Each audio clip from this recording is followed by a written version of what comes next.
Kamusta? Sa video na ito, ipapakita ko ang cool na DIY mula sa Hand Jigsaw. Tara, simulan na natin i-disassemble.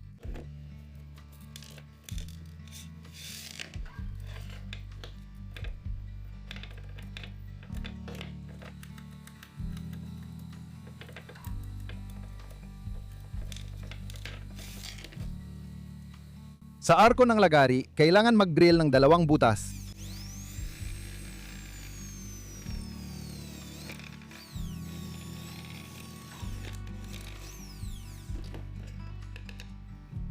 Ngayon, ipasok natin ang kawad sa butas.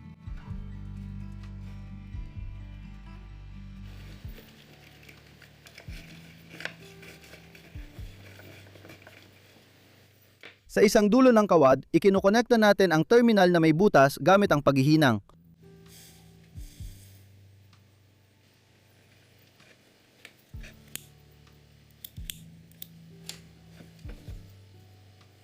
Sa hawakan ng lagari, kailangan din nating magbutas ng tagos.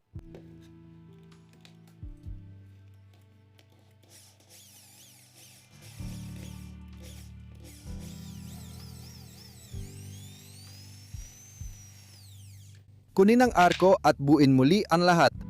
Sa tornilyo, kailangan nating ilagay ang Textulit na pad at isang piraso ng heat shrink na tubo.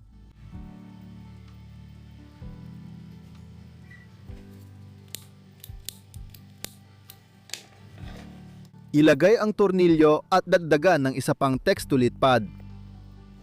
Ikabit ang terminal na may kawad at piraso ng nichrome wire.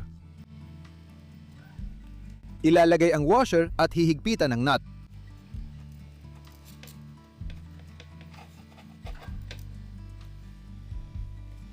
Ipapasok natin ang kawad sa hawakan pagkatapos ang maliit na pirasong may bilog na terminal. Ikakabit natin ang hawakan sa arko at ikokonekta ang nichrome wire sa pangalawang kawad. Dito, hindi na kailangan ng Textulit pad.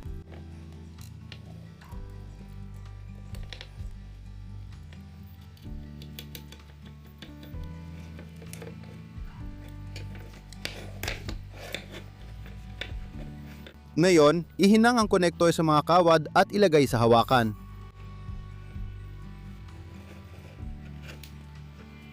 Ayan, tapos na ang ating ginawa. Ngayon, sisimulan na natin ang pagsubok nito. Ikabit natin ang 12 volt power supply sa konektor.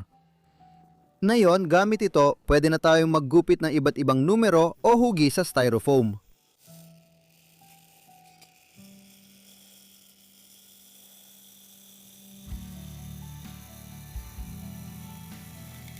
Kailangan pumili ng tamang power supply para hindi mamula sa init ang nichrome wire dahil kapag nangyari yon, masyadong matutunaw ang styrofoam.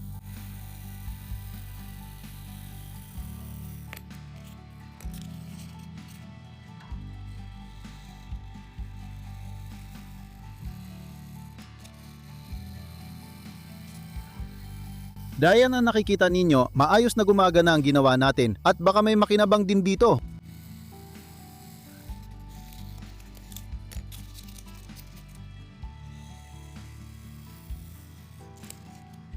Ganito kadaling magputol ng mga numero o hugis mula sa styrofoam. Kung nagustuhan ninyo ang video na ito, mag-like, mag-iwan ng komento, ibahagi ito sa inyong mga kaibigan, mag-subscribe sa channel at huwag kalimutang pindutin ang kampanilya. Maraming salamat sa panonood sa inyong lahat at paalam sa lahat.